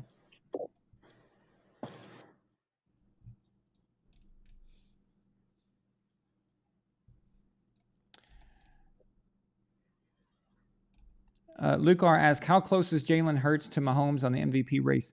Are you referring to the real one, like the NFL one, or our MVP? Because it's really close, and I've got to put in the new stats for this week, and I'm actually really excited. See, I only update the formula every 4 weeks, so I don't know where they're at right now. But I'm gonna go ahead and put them in anyway, and because I'm just really curious to find out how close things are. Cold Blue Water sends a $5 super chat. He says, was anyone referred to as GOAT before Brady? Ali was the greatest. Gretzky was the great one. Now people casually call anyone a GOAT. I can tell you just from, I can't give you definitive answers as far as like hard evidence, but I don't remember the term GOAT being used. I don't particularly remember that. I know, Jason, as kids, we seem to have quarterbacks we liked, but nobody really said who was the best, right? Like, we didn't really have those conversations, did we? No, I don't think we did. We had our favorites, but we never thought like who is actually the best. But we did have our favorites. Yeah, we had our favorites, but we never got in arguments about, oh, Warren Moon is better than Dan Marino, or John Elway is greater than Joe Montana. If John Elway was on the 49ers, he'd have 7 Super Bowls. You know? Yeah, I just remember anytime someone was playing the 49ers and if Steve Young was playing, it's almost like you could not bet against him because he could pull crap out of his butt like crazy, man. Steve Young is highly underrated. You know, he's highly underrated. He's not just a good quarterback, but he's tough as nails. He can, people don't give him credit, but he was a good rusher. He was a rusher, and he didn't slide in when he was going for a quarterback sneak. He went helmet first, and that's why he retired actually, because all those concussions he got from doing that. He'd get his helmet ripped off and still be running, and he's a quarterback, but yeah, he was skilled. And anytime he was playing with the 49ers, like you literally it's like Brady right now. You just couldn't bet against him. I'm not saying he's as good as Brady, but he had that thing about him where he could always come back. He was clutch almost every time. And unless there was something else going on or the team was just too much to overcome on the other side of the ball, like it was the same thing. But other than that, I don't remember any quarterbacks being that way where you just were thinking, oh crap, we're playing, and I actually like the 49ers, I don't have a problem with them or anything like that. And I really liked when Steve Young was playing for him, but it was just, man, when he was on the field, it's the same thing I get from Brady right now. I mean, he's on the field. If you're betting against him on, DraftKings or whatever, well, you did it to yourself. Yeah, I remember you loved Steve Young. You were like every week if Steve Young was playing, you had to watch that game. I remember us watching do you remember watching the Chargers 49ers Super Bowl when Steve Young threw for 6 touchdown passes and he was celebrating at the end of the game and ran over the camera guy? yeah, I remember that. Yep. That was awesome. We were like, yes. And we were like, finally some defense from the Chargers. It just happened to be the cameraman. But yeah, I just want to real quick go back to what I was referring to about the number one, the stigma of being a quarterback that's outside the number one. Another case, so we've already covered Tom Brady, but another scenario is Kurt Warner. Okay, so Kurt Warner was treated with a lot of disrespect for most of his career because he was undrafted.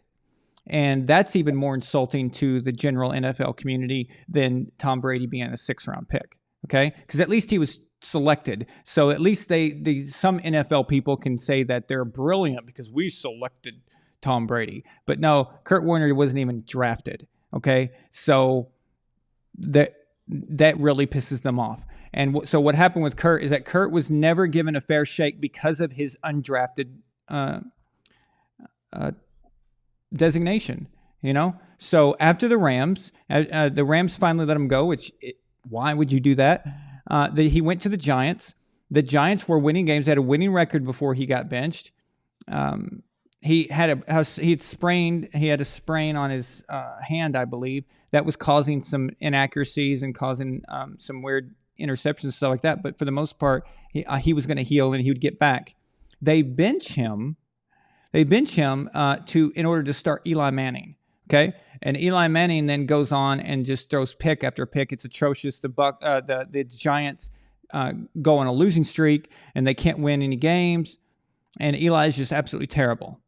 Okay, there is no effing way that if Kurt Warner had been a 1st-round pick of the Rams back in the day, or anybody else, because before the Rams, he was actually in the Green Bay Packers training camp. But let's say he was a 1st-round pick by anyone. There's no way the Giants bench Kurt Warner. So they are like, oh, we took Eli Manning, so we traded for Eli Manning in the Phillip Rivers Chargers scenario. We've got to put Eli Manning in. Okay, so then it happened again to Kurt Warner. So he goes to the Cardinals. And it should be fine. Everything should be working. But no, they get 1st-round pick Matt Leinart. The same damn thing happens. Oh, we've got to play Matt Leinart. He's a 1st-round pick. He's our future. If Kurt Warner was a 1st-round pick, that never happens. Okay? They wouldn't even think about it. They wouldn't even try. Okay? So that is a problem. And again, Kurt Warner had to prove them wrong. So this is a stigma that's attached to guys who are not picked in the 1st round. It's just something. But being picked in the 1st round, if you do even a little bit of good, if you do something even at least halfway decent, you're going to be, my God, you're just going to be given verbal fellatio constantly on TV. I mean, look at Romo and Patrick Mahomes. It's disgusting. Okay? So there's a big difference for that. But as far as the Cold Blue Waters Super Chat with Go, yeah, I mean, when we were kids, we knew that Wayne Gretzky was, he was called the Great One. But we also thought highly of Mario Lemieux, and we thought highly of Gordie Howe, and we thought highly of Bobby Orr, and Mario was better than Wayne. Yeah, I know, I agree, but I don't know. Wayne being the Great One didn't mean that Mario wasn't. It just didn't. It didn't seem to be something in our heads, and I never thought like that, and I don't remember anybody else. In fact, this might be unbelievable to you guys, but even when I was a kid, nobody ever really thought much that Michael Jordan was the greatest player ever. Okay, he was the greatest player at the time, but there was all kinds of great players. All right, and I'll give you an example. Just look at the Dream Team from 1992. So we thought of Jason, I'm sure you remember this. We thought of Larry Bird the same way we thought of Jordan. Okay? We thought of Magic Johnson the same way we thought of Jordan, right? It was just like Charles Barkley. These were just great players, weren't they, that we follow. And it's just, that's how it was, right? Yep. Grandmama? Larry Johnson, yeah, Grandmama, of course. It's just, we just had players we liked. I mean, we knew that Jordan was clearly the guy, the number one player. That was obvious, but it didn't discount everybody else. And now they're always constantly today, they're trying to push out the other guy. So when they say, oh, Mahomes, we've never seen anything like Patrick Mahomes. See, a statement like that is really insulting. It really is. Okay. Let me tell you something. We've seen a lot of Patrick Mahomes players before. Okay, a lot. One that comes to mind immediately is Brett Favre. Okay, so I don't know what kind of football or when these commentators started watching football, or if they're in a coma during all of football up until Patrick Mahomes came into the league. But that's not a new thing. Okay, Lamar Jackson is not a new thing. All right. Not even Michael Vick was a new thing when they were trying to make Michael Vick. Oh, we've never seen anything like this. Are you kidding me? Are you kidding? Have you ever seen Randall Cunningham play? I mean, exactly. Have you ever seen him play? It's just, dudes, you can brag about guys, you can talk about them and give them their props, but they've got to stop with we've never seen this before. We've never seen a guy throw like Aaron Rodgers. We've just never seen it. We just never seen it. It's like there was no quarterback ever that's played like that. It's quite something, you know? So yeah, it's really weird. And by the way, just to add to this, and this bugs me, okay? I'm first going to say that I really like Joe Burrow, okay? I really do. I like him. He got my attention mainly for smoking a cigar after the LSU won, after they won the championship game, and he was doing the whole Lynn Dawson smoking a cigar after the Chiefs won the Super Bowl. Okay, I thought that was really awesome. I thought that was cool. I loved it. So he got my attention. I thought this guy's pretty cool. I still like him. All right, and in fact, right now he has beat the Chiefs. He's got Patrick Mahomes' number. He's beat the Chiefs 3 times in a row as of yesterday. So great player. He's got a great future. But you got to stop calling him Joe Cool. Okay? They call him Joe Cool because the Camel cigarette guy was his name. I think the Camel Joe Cool, wasn't that him? The Camel cigarette. I think so. Joe Cool. Yeah, I think so. What's up with Derek Carr? Would he be good on a different team? Would he be better on a different? I think he's got skills, but for some reason, I think him and Herbert both have a chance to be really great quarterbacks, like big careers, you know. But I'm kind of want to throw on the wrong teams. Okay, with Derek Carr, I think he's pretty good, and I think he could be good. But the thing about could they be good somewhere else? This is the thing I'm talking about letting quarterbacks be quarterbacks. A lot of quarterbacks are held back by the type of offense they're in or the type of coordinators or the coaching. And we never really get to see who they really are. You know, Jared Goff's career is probably ruined by Sean McVay. So Sean McVay completely ruined Goff and then kicked him to Detroit. And so Jared Goff, I think, is a much better quarterback than what we have seen him. So he got kind of screwed on that, in my opinion. Derek Carr has been on the Raiders his entire career, and that has been a shit show since he's been drafted. So I really do believe that in a good team, he could be much better. I think he's like a Kirk Cousins type. So Kirk Cousins, he was with the Redskins and he was the backup for RG3. And then he was, they didn't know if they wanted to give him a contract, so they kept franchise tagging him. And then Kirk finally, he ended up now with the Minnesota Vikings. And finally, they put a good team around him. And look, Kirk looks like a really good quarterback all of a sudden. And he's always looked pretty good. But now he's finally getting to show what he's made of. And that's a big difference, man. And as far as Justin Herbert, my God, the Chargers are going to screw this up. They're going to screw this up. If they don't get rid of their coach, Brandon Staley, they're going to have another Phillip Rivers situation where they're going to have a great quarterback a long time without any Super Bowl wins to show for it, without any real tangible results. Phillip Rivers in the Chargers, they weren't even able to get a Super Bowl appearance. That team, they've had some teams where they should have gotten at least one Lombardi out of it. I'm afraid that Herbert is going to end up that same road, more closer to Dan Marino. I shouldn't say Rivers. I should say Dan Marino is more of where Herbert is probably going to end up with a lot of records, a lot of impressive stuff, but it never really got that Super Bowl victory. And so I hope something else happens. Jason, if you put Justin Herbert of the young quarterbacks, because we really don't know much about any of these guys yet, because none of them proven anything. Patrick Mahomes, you can't say he's a young quarterback anymore. He's been around a while now.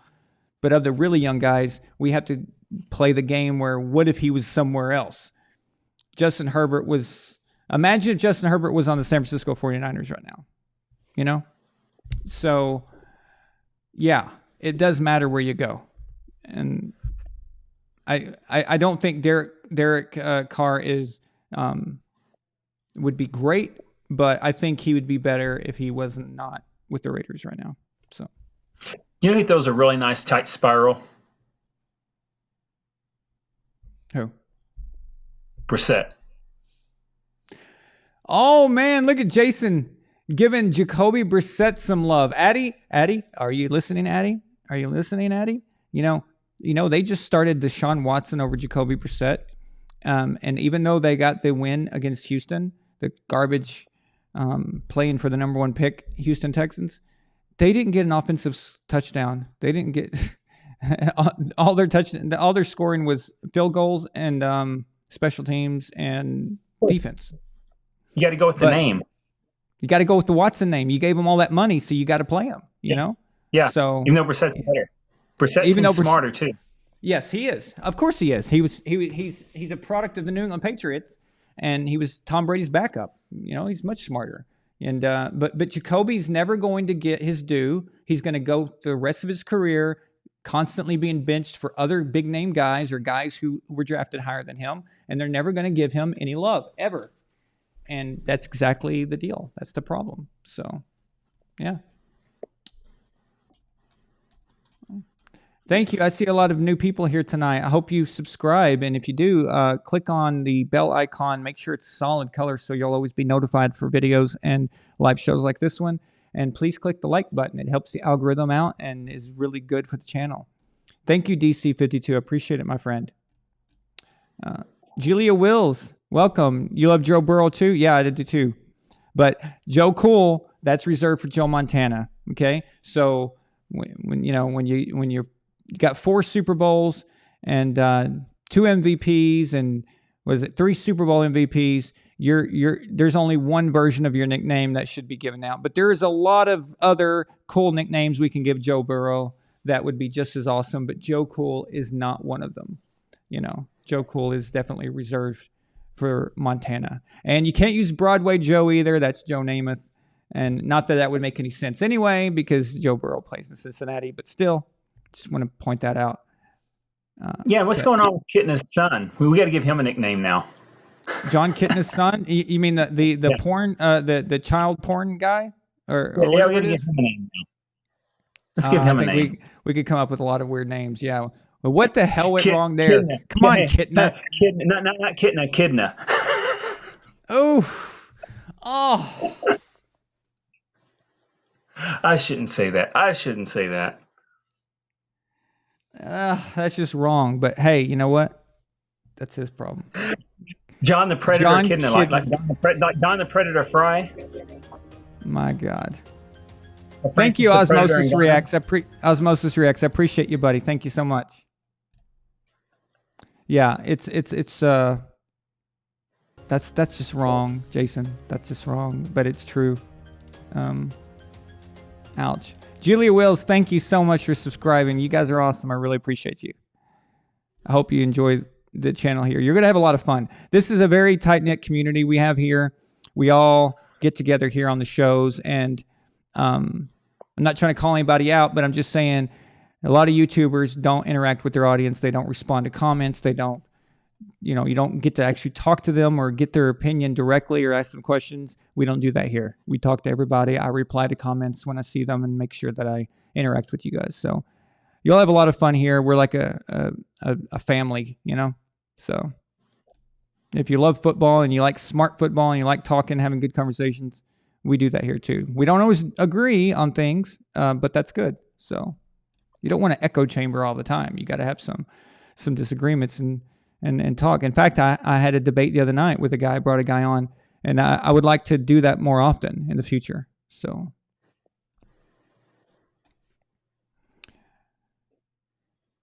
Yes, Luke. Luke. Luke is pointing out for you guys who might not remember that John Kitna, he was the Detroit Lions quarterback, and he is the guy who was in part of the 0-16 Lions in 2008. So he's got that privilege. That was his dad, though, right? When that his dad or John. His dad is John. I'm talking about John Kitna. Yeah, the kid. I didn't even know he existed until this. He's playing college right now, isn't he? Is he playing college in Florida? Yeah, it's college. Yeah. So I didn't even know he existed until this happened. So I know he was a journeyman quarterback for a while, but he, of course, Luke is pointing out the 0-16 Lions, and which is hilarious to me. But yeah, it's, my God, that Lions fan base, they've got to have some PTSD, So 2 wasted careers in that city, man. I know. Barry Sanders and Megatron. How the hell do you pull that off? I mean, it's just disgusting. So I think that was, and then there was Dan Orlovsky, right, Luke, who ran outside the end zone for a safety at the back of his own end zone. That's right, Gord King. John Kitna was a Bengal too. Yeah, I remember him as a Bengal. Yeah. Okay, so guys, I'm going to get off here. Thank you so much for being here tonight, and I will see you guys tomorrow night for the normal Tuesday reaction show. So be here at 8 p.m. Eastern, and we'll talk about all the matchups and all the games, and also we'll be going over the results of the quarterback tournament and who won, who lost, who's going to move on. And Jason, since I got you on the phone, congratulations, you won your game, so you will be moving to the next round. Awesome. All right. So thank you guys so much, and I'll see you guys tomorrow night. I really appreciate you being here, and Brady's the GOAT, and he did it again. He did it again, but we'll talk more about it tomorrow night in depth about the game and the details and stuff after I rewatch it. Okay? The GOAT. Von Allen Sports, let's go. Von Allen Sports, let's go. All right? Thank you guys so much. Good night.